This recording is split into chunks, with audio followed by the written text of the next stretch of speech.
définition d'entreprise. Dans la série Valorisation de votre PME, aujourd'hui, par un repreneur industriel. Reprenons le même exemple que la semaine dernière. Une société dont le chiffre d'affaires est de 4 millions d'euros, 35 salariés, spécialisée dans les automates de production, dans la grande industrie, automobile, alimentaire. Quels sont les éléments classiques du dossier? Technique, économique, humain et financier. Nous l'avons vu dans l'article précédent, avec les principaux indicateurs de cette société à cibler.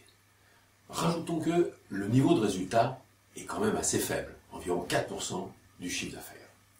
Quels sont les points d'attention? Ils ont été également vus la semaine dernière, de façon générale.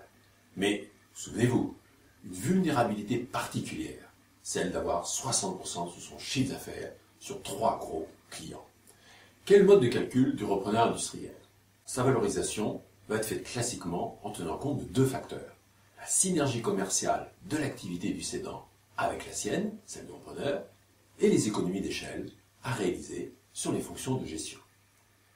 Il utilise aussi la méthode des multiples de Rex, comme le repreneur physique, mais en prenant plutôt un multiple de 5 que de 4, compte tenu de ces facteurs de synergie. À ça, il ajoute la trésorerie excédentaire. On arrive donc à un total de 1 250 000. Quel est cette fois le regard du prêteur? À vrai dire, le banquier va encore plus faire confiance à un repreneur industriel qu'à un repreneur physique. Pourquoi? Il estime que le risque managérial est moindre. En effet, ce dirigeant a déjà fait la preuve de la maîtrise de son chiffre d'affaires et de sa rentabilité. Si celle-ci est bien proche de la cible, alors il y a tout lieu de penser que son savoir-faire va pouvoir s'exercer plus facilement, voire plus rapidement que le repreneur physique. De plus, le banquier sait que si la résistance financière à un coup dur est bien supérieure pour un groupe existant, in bonis, que pour un repreneur physique, qui lui aura tout misé sur cette acquisition et n'aura pas de marge de manœuvre. Quel est le regard du cédant face aux 2 propositions? Quelle va être sa préférence dans le choix de son repreneur entre un repreneur physique qui a le bon profil et propose 1,7 million et un repreneur industriel qui propose 1,250 million et va réaliser des synergies avec la structure existante? Tout va dépendre des motivations personnelles du cédant. Disons qu'il est assez courant de voir la préférence du cédant s'exprimer au profit du repreneur physique, pour être sûr que son entreprise ne va pas subir le sort de beaucoup de PME rachetées par un plus gros groupe, réorganisation, suppression de postes, changement de stratégie, autant de facteurs qui risquent de déstabiliser son personnel et menacer la pérennité de l'entreprise telle qu'il la voit. Quelles sont alors les possibilités de négociation qu'a le cédant? En face de cette alternative, qu'est-ce qu'il peut faire? D'un côté, justifier vis-à-vis du repreneur physique qu'il a une meilleure offre venant d'un industriel, et donc tenter auprès du repreneur physique un complément de prix, si vraiment il préfère et croit en la stratégie de ce repreneur physique.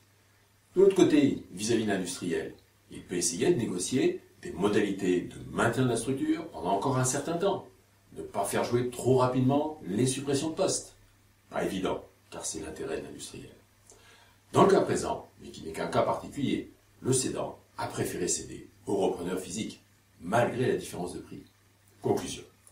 Que le repreneur soit physique ou industriel, vous voyez bien quelle est la marge de manœuvre du cédant et donc la zone de prix du marché, entre 4 et 5 fois le Rex retraité, plus la trésorerie excédentaire, obtenue en observant le point le plus bas de la trésorerie sur 12 mois glissants. Deuxièmement, le dilemme entre repreneur physique ou industriel n'est pas qu'une affaire de prix, du meilleur offrant.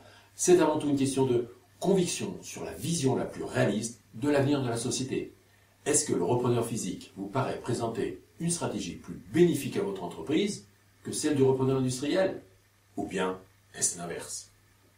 À la semaine prochaine, pour la valorisation toujours de cette même affaire, mais cette fois par un expert comptable spécialisé sur les cessions et qui vous apportera d'autres éclairages. Merci pour votre attention. Jacques Jourdi.